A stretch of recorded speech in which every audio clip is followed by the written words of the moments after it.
Hi friends, ആർഫോയിലേക്ക് എല്ലാവർക്കും സ്വാഗതം. Nifty ഇന്ന് ഒരു ഫ്ലാറ്റ് ക്ലോസിംഗ് ആണ് നൽകിയതെങ്കിലും ഹൈലി വളറ്റൈലായ ഒരു ട്രേഡിംഗ് സെഷനിലൂടെ കടന്നുപോയിട്ടാണ് ആ രീതിയിലുള്ള ഒരു ഫ്ലാറ്റ് പോസിറ്റീവ് ക്ലോസിംഗ് നിഫ്റ്റി നൽകിയത്. ഇന്ത്യ വിക്സ് നോക്കിക്കഴിഞ്ഞാൽ നമുക്ക് കാണാൻ പറ്റും ഏകദേശം 10% ഉയർന്നുകൊണ്ട് 17 നിന്നും അത് 18 മുകളിലേക്ക് പോയതായിട്ട് കാണാം. അപ്പോൾ അത് സൂചിപ്പിക്കുന്നത് മാർക്കറ്റിൽ നല്ലൊരു വളറ്റിലിറ്റി ഇന്ന് ഉണ്ടായിരുന്നു എന്ന് തന്നെയാണ്. കാരണം ഇന്ന് നിഫ്റ്റി ഓപ്പൺ ചെയ്തത് 38 പോയിന്റ് ഗ്യാപ്പ് അപ്പോട് കൂടിയാണ്.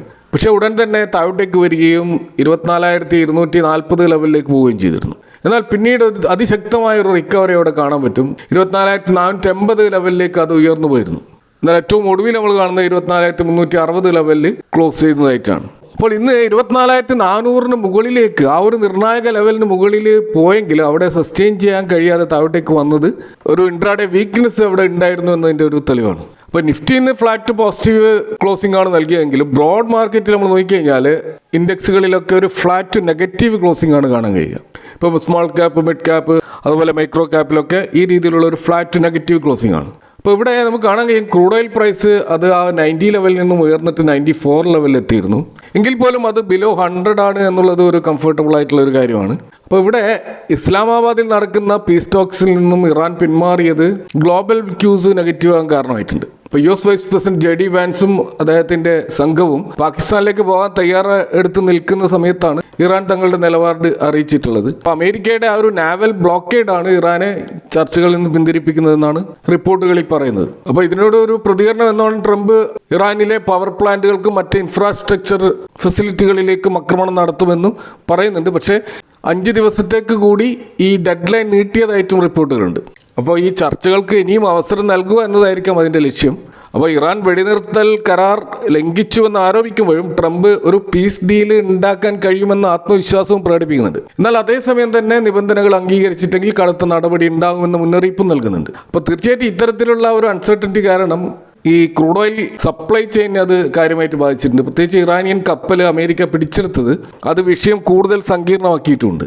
പക്ഷേ എങ്കിൽ പോലും നമ്മുടെ മാർക്കറ്റ് ഇപ്പോൾ ഈ ഇറാൻ US ബന്ധപ്പെട്ടിട്ടുള്ള ഒരു കൺഫ്ലിക്റ്റിനെ വലിയ തോതിൽ പരിഗണിക്കുന്നില്ല എന്നാണ് നമുക്ക് മാർക്കറ്റ് പെർഫോമൻസിൽ മനസ്സിലാക്കാൻ കഴിയുന്നത്. അപ്പോൾ മാർക്കറ്റ് ഇപ്പോൾ പൊതുവെ ബുള്ളിഷാണ്.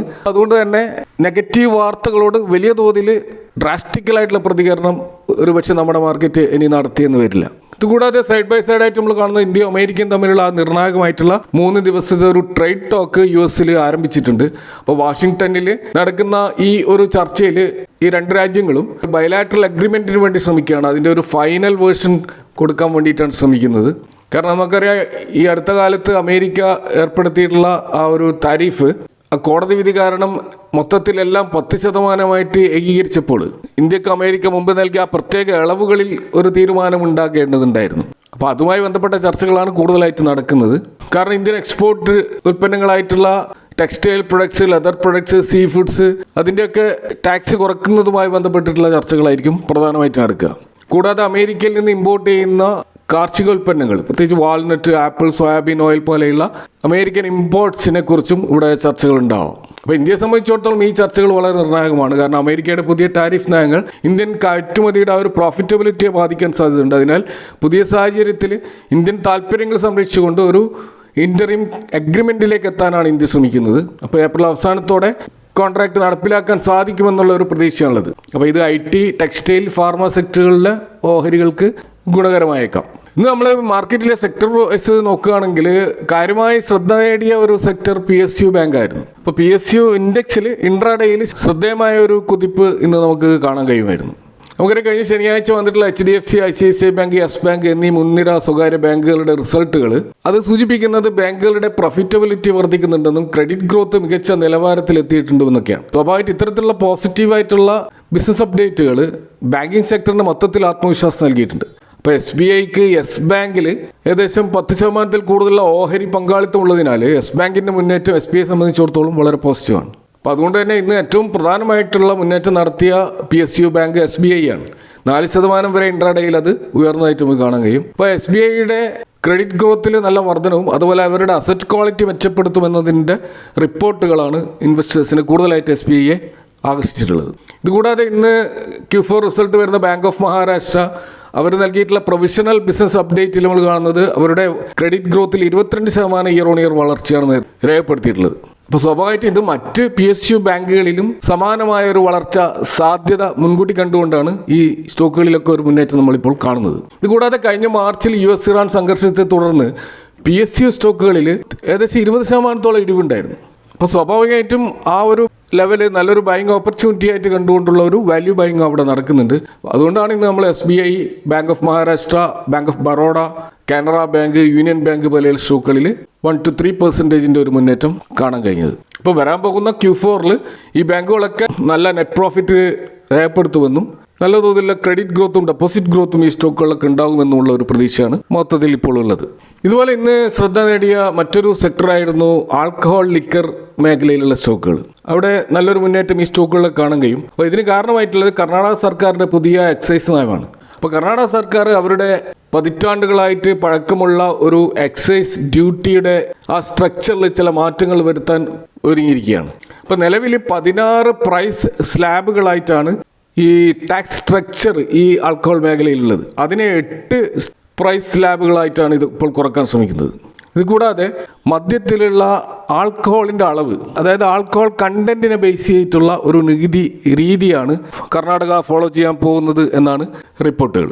അങ്ങനെ വരുമ്പോൾ ഈ പ്രീമിയം ബ്രാൻഡുകളിലുള്ള ആൽക്കഹോൾ സെക്ടറിന് അത് ഗുണകരമാകും.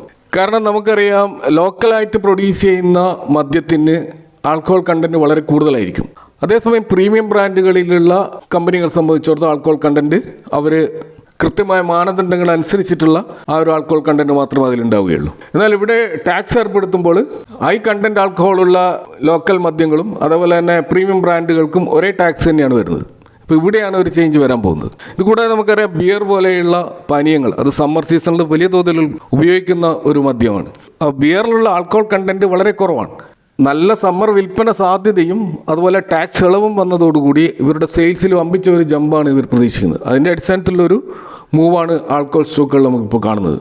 കൂടാതെ കർണാടക ഇന്ത്യയിലെ ഏറ്റവും വലിയ മദ്യവിപണികളിലൊന്നാണ്. അപ്പോൾ അവിടെ വരുന്ന ഏതൊരു നയപരമായ മാറ്റവും ഈ മേഖലയിലുള്ള എല്ലാ കമ്പനികളെയും നേരിട്ട് ബാധിക്കും. കൂടാതെ മറ്റ് സ്റ്റേറ്റുകളും ഒരുപക്ഷെ ഈ പാത പിന്തുടർന്നെന്ന് വരാം. അപ്പോൾ അത് തീർച്ചയായും ഇത്തരത്തിലുള്ള പ്രീമിയം ബ്രാൻഡുകൾക്ക് പോസിറ്റീവായിട്ടുള്ള ഒരു കാര്യമാണ്. അതിൻ്റെ അടിസ്ഥാനത്തിലൊരു മൂവാണ് ഇന്ന് നമ്മൾ കണ്ടത്. നേട്ടമുണ്ടാക്കിയ സ്റ്റോക്കുകൾ നോക്കുകയാണെങ്കിൽ ഒന്ന് റാഡിക്കോ എത്താനാണ്. അവർക്ക് മാജിക് മൊമെൻറ്റ്സ്, 8 PM പോലെയുള്ള പ്രീമിയം ലിക്കേഴ്സ് ഉണ്ട്. അതുപോലെ യുണൈറ്റഡ് ബ്രീവറീസ് ലിമിറ്റഡ്, ഇത് പ്രധാനപ്പെട്ട ബിയർ നിർമ്മാതാക്കളാണ്. കിങ്ഫിഷർ പോലെയുള്ള ബ്രാൻഡുകളുടെ ഒരു പ്രധാനപ്പെട്ട പാരന്റ് കമ്പനിയാണ് യുണൈറ്റഡ് ബ്രീവറീസ്. ആ സ്റ്റോക്കിൽ 2% കൂടുതലുള്ള ഒരു മുന്നേറ്റം ഉണ്ടായിരുന്നു. അതുപോലെ Tilak Nagar industries, mansion house പോലെയുള്ള പ്രീമിയം ബ്രാൻഡിൻ്റെ ഉടമകളാണ്. അതേപോലെ യുണൈറ്റഡ് സ്പിരിറ്റ്സ്, മാക്ഡവൽസ് പോലെയുള്ള ബ്രാൻഡിൻ്റെ ഓണേഴ്സാണ് യുണൈറ്റഡ് സ്പിരിറ്റ്സ്. അപ്പോൾ ഈ ഒരു കമ്മിങ് സമ്മർ സീസൺ ഈ ആൽക്കഹോൾ സ്റ്റോക്കുകൾക്ക് വളരെ പോസിറ്റീവായിട്ടുള്ള ഒരു കാര്യമായിട്ട് ഈ ഒരു കർണാടക എക്സൈസ് പോളിസി ഗുണകരമായി വരുമെന്നാണ് കണക്കുകൂട്ടുന്നത്. ഇതുപോലെ ഇന്ന് നിഫ്റ്റി 50 സ്റ്റോക്കുകൾ എടുത്തു കഴിഞ്ഞാൽ അത് അവിടെ ഏറ്റവും വലിയ ഗെയിൻ നേടിയ ഒരു സ്റ്റോക്ക് ട്രെൻഡാണ്. 3% മുന്നേറ്റം സ്റ്റോക്കിലുണ്ടായിരുന്നു. അപ്പോൾ ഇതിന് കാരണമായിട്ടുള്ളത് അവരുടെ എക്സ്ചേഞ്ച് ഫയലിംഗ് ആണ്. അപ്പോൾ ആ ഒരു എക്സ്ചേഞ്ച് ഫയലിംഗിൽ പറയുന്നത് ഇവരുടെ ബോർഡ് മീറ്റിംഗ് ഏപ്രിൽ 22 നടക്കുകയാണ്. അവിടെ പല വിധത്തിലുള്ള കോർപ്പറേറ്റ് ആക്ഷൻസും അവർ പ്ലാൻ ചെയ്യുന്നുണ്ട്. നമുക്കറിയാം ട്രെൻഡ് എന്ന് പറയുന്നത് സുഡിയോ അതുപോലെ വെസ്റ്റ് സൈഡ് പോലെയുള്ള റീറ്റെയിൽ ബ്രാൻഡുകളുടെ പാരന്റ് കമ്പനിയാണ് ട്രെൻഡ്. അപ്പോൾ ടാറ്റ ഗ്രൂപ്പിൻ്റെ കീഴിലുള്ള ട്രെൻഡ് ഇപ്പോൾ ബോണസ് ഷെയർ ഇഷ്യൂ ചെയ്യാനുള്ള തീരുമാനത്തിലേക്ക് പോവുകയാണ്. അപ്പോൾ ഏപ്രിൽ 22 ചേരുന്ന ഡയറക്റ്റ് ബോർഡ് ഈ ബോണസ് ഷെയറുമായി ബന്ധപ്പെട്ട ഒരു തീരുമാനമെടുക്കുമെന്നാണ് എക്സ്ചേഞ്ച് ഫയലിംഗിൽ പറയുന്നത്. ഇതിനു മുമ്പ് 1996 ബോണസ് ഇഷ്യൂ ചെയ്തത്. അതിനുശേഷം 30 വർഷങ്ങൾക്ക് ശേഷം ആദ്യമായിട്ടാണ് ഇങ്ങനെ ഒരു ബോണസ് ഇഷ്യൂ ചെയ്യുന്നത്. ഈ ഒരു ബോർഡ് മീറ്റിങ്ങിൽ ഏർണിങ്സ് റിപ്പോർട്ടും അതുപോലെ തന്നെ അതിനോടനുബന്ധിച്ചിട്ടുള്ള ഡിവിഡൻറ്റിൻ്റെ പ്രഖ്യാപനങ്ങളൊക്കെ ഉണ്ടാവും.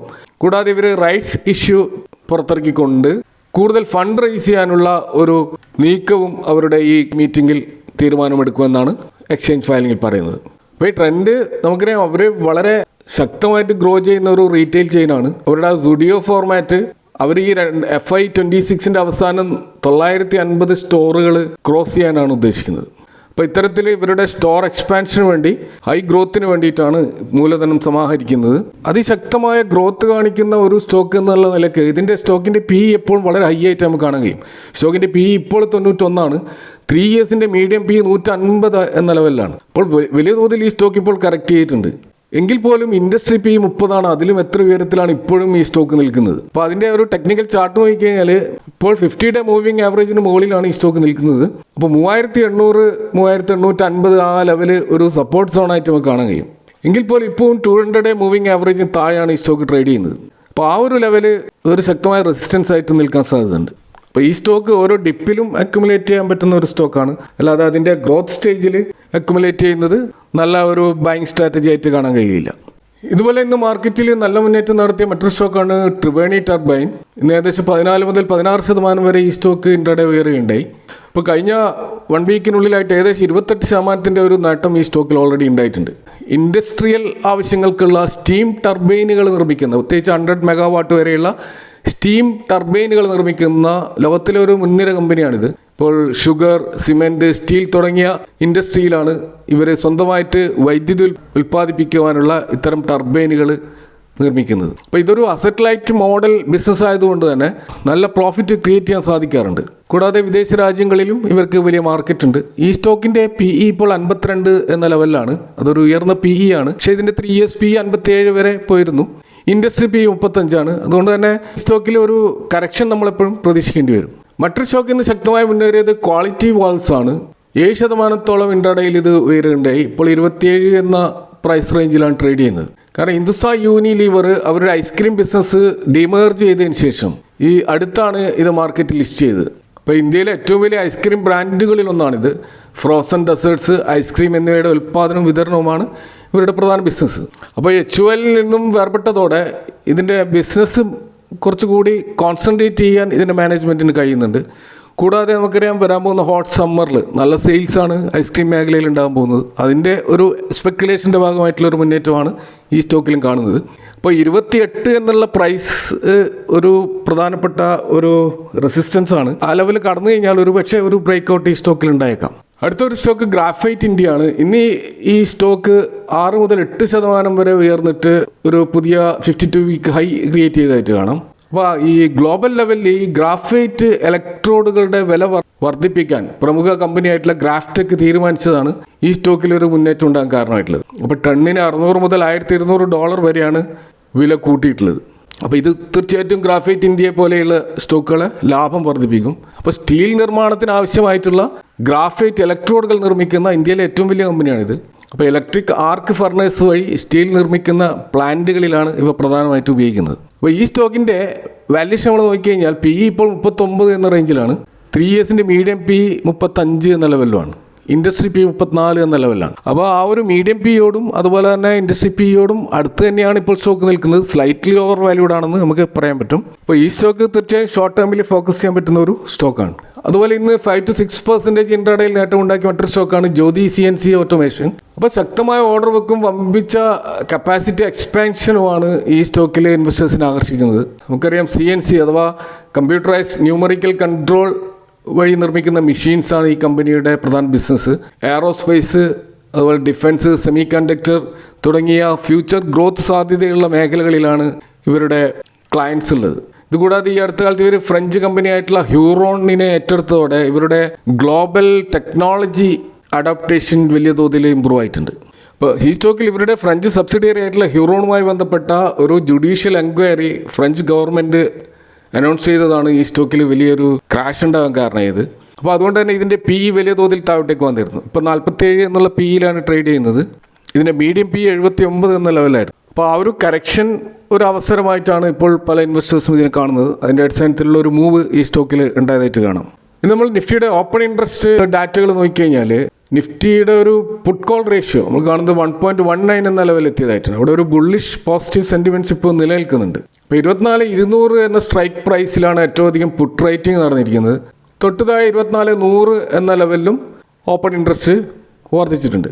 അപ്പോൾ ഈ ലെവലുകൾ ഒരു ശക്തമായ സപ്പോർട്ടായിട്ട് നിൽക്കാൻ സാധ്യതയുണ്ട്. ശക്തമായ റെസിസ്റ്റൻസ് 24,500 നിൽക്കുന്നത്. അപ്പോൾ അടുത്ത ദിവസങ്ങളിൽ ഗ്ലോബൽ ക്യൂസ് ഇമ്പ്രൂവ് ആവുകയാണെങ്കിൽ മാർക്കറ്റിൽ ഈ ഒരു റെസിസ്റ്റൻസ് ലെവലുകൾ ബ്രേക്ക് ചെയ്തുകൊണ്ടുള്ള ഒരു മുന്നേറ്റം ഒരുപക്ഷെ നമുക്ക് മാർക്കറ്റ് പ്രതീക്ഷിക്കാം. അപ്പോൾ ഇതൊക്കെയാണ് ഇന്നത്തെ മാർക്കറ്റുമായി ബന്ധപ്പെട്ട നിങ്ങളെ ഷെയർ ആണ്. ഈ വിഷയങ്ങളുമായി ബന്ധപ്പെട്ട നിങ്ങളുടെ അഭിപ്രായങ്ങളും കമൻറ്റുകളും അറിയിക്കുക. Thank for watching. Next time with another video.